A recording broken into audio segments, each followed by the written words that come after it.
اعوذ بالله من الشیطان الرجیم. بسم الله الرحمن الرحیم. یکی از مسائلی که والدین باید روش توجه بده، خصوصا در این زمانی که میدیا هست، سوشال میدیا هست، موبایل استعمالش بسیار آسان شده، در دست هر کس هست، در دست جوان ها هست.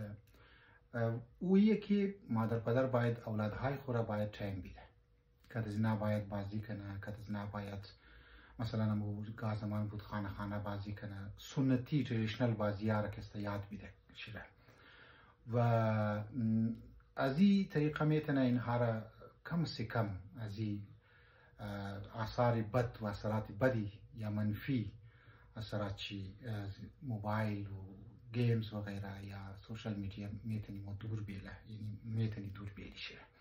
لذا یک بسیار اهم نکته هست، باید روش توجه بدی و مختلف بازی ها که دولتای باید کنی اصلا هم که زیاد باید این هرمون تایم بدی.